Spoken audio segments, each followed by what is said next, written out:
Set up everything right. Now we can start the game. E4, E5. Just your normal opening. Let's play knight F3. And I'm feeling fancy. If he plays knight C6 or this, I wanted to play bishop C4, but obviously those things are not really possible anymore since he plays the elephant gambit. And you have a plethora of options here. You can take this pawn, and then he will push this pawn, and then I will play something like queen E2, causing the pawn to be pinned to the king, so he can take. But I much rather prefer to take the other pawn and put my knight in the center. And that's about all I know. And if this knight gets attacked, I'm thinking about d4. If this pawn's get taken, I don't really know. I guess there's something like queen h5 here, maybe attacking. So here we play indeed d4, just defending the knight. And now we just have a knight in the center. So I'd much rather prefer this line than the other, where black gets the initiative and an attack brewing.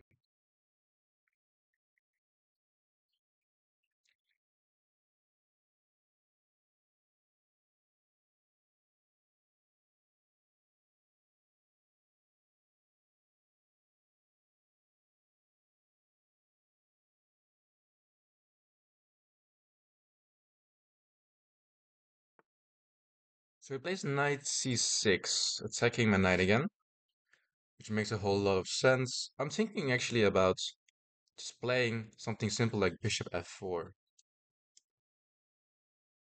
Because if it takes, we just take with the tempo on the attack of the queen. We also have the x-ray on the queen, so we can threaten something like knight g6. I really like the move. I'm just gonna play it. Should normally really consider the downsides of the move. Because I'm not really threatening knight g6, because he can just take that. Well, yeah, yeah, that was a bit too optimistic there. That was a bit too optimistic.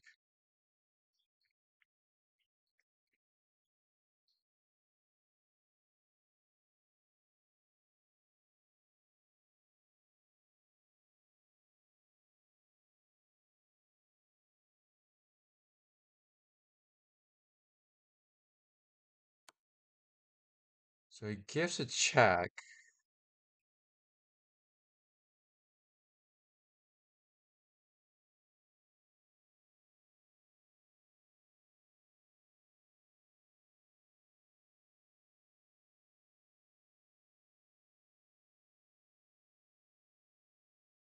Thing is, after c3, queen takes on b2.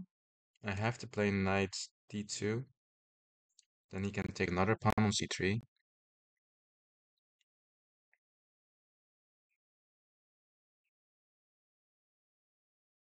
So here takes here, bishop e2, take another pawn,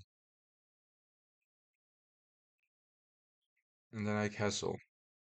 And actually that looks quite interesting because we are fully developed, but at the same time, um, everything kind of looks shit. Let's not forget that I can also take this pawn somewhere along the lines.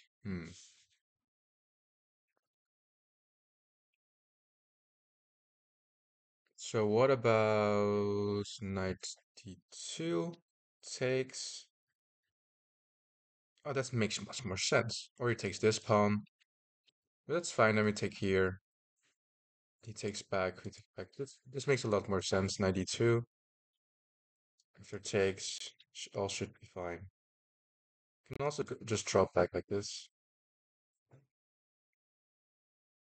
Also just take here. Yeah, I think knight e2 is what we should play. Just developing a piece. And okay, we lose the pawn, but he also gave that pawn.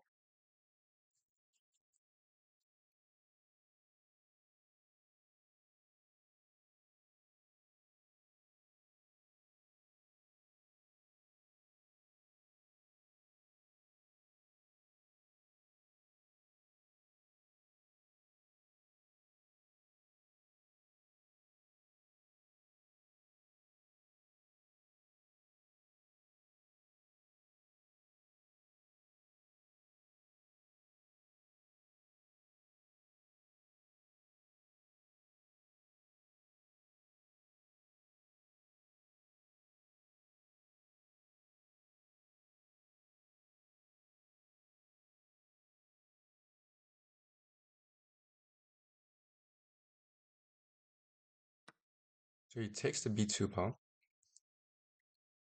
So now everything's kind of defended, right? We could decide to defend this pawn, or we could just try to take a pawn. We could also try to just simply take the knight and then take the pawn. Or take the pawn and then take the knight. Take the pawn, he takes here. Threatening this already. I don't like that. I think we should just take here. Because we have taking here on c7 at the end of the line as well. So that seems more than reasonable to go for this.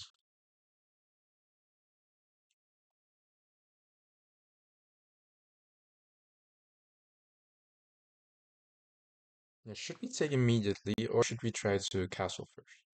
But what I notice is that his best piece is the queen. The bishop's also getting kind of open and stuff. You have to be careful of that. But generally speaking, the queen is the only developed piece, while we have a center for now. We could elongate that center, but then this center would fall immediately. Yeah, I think it's okay to take, although I'm not sure. You can also just drop back, but that's for pussies. You're not a pussy, so um,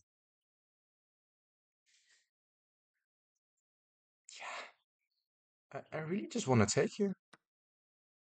I really don't see why not. Okay, he takes here. That's fine. We'll take here. He takes back.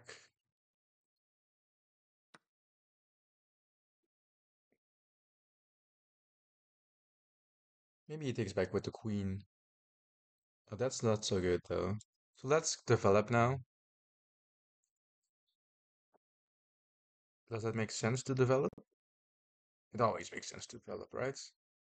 Because if I go here, queen takes, and I cannot develop the bishop because he has queen takes on g2. So now I'm thinking maybe I should just develop them. What else? Is there something else I can do? No, it doesn't seem that way. Let's just develop simply. And after takes, we just knight takes on e4. And castles. Just simple.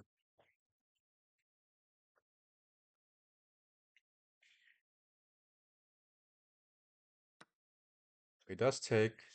My plan was to play knight takes, which I will do. And I guess he wants to play something like this. Or that. Whoa.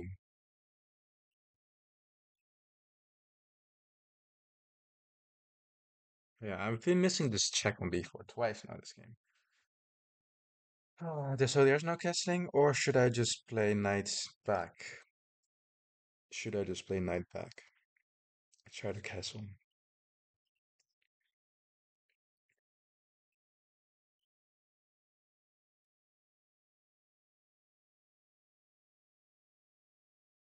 I'm just gonna play knight back for now.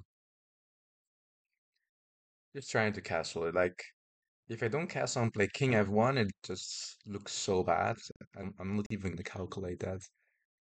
So yeah, he takes, we take back. Oh, and we blundered. Oh no, we blundered the rook. Oh, I'm so stupid. So stupid.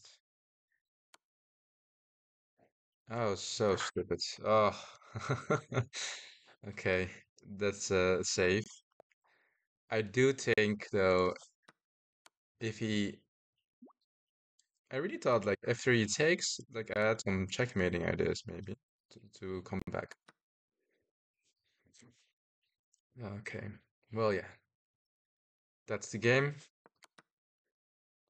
I guess I really have to take with the king here, huh? And play this. There's king f e1 and sorry, there's rook e1, things like that.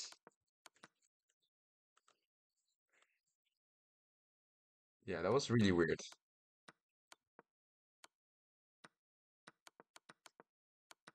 Where did it go wrong for me? That's a really good question. Because after takes, I still feel like I'm fine. He develops the queen, which is already... This is probably not the best move, but still, it's not the worst. Knight e2, takes... Ah, I shouldn't have taken here. Yeah, I was thinking about this for a long time. Maybe I should just develop, which looks fine. A knight stays here. He can take another pawn. Then I just castle. And after like something like knight f6, I guess now it's fine to take a pawn. It's a lot better at least. I'm not really interested in the best lines, but just generally speaking, this is just good. Yeah. There's also e5 in this position. Like, let's say he plays something weird like this, right? I could play e5. Looks really good. Probably some better lines because I have knight b3 here, and that's just winning a piece. But it's just for a simple line. Yeah, so that's game. Thank you guys for watching. See you guys next time.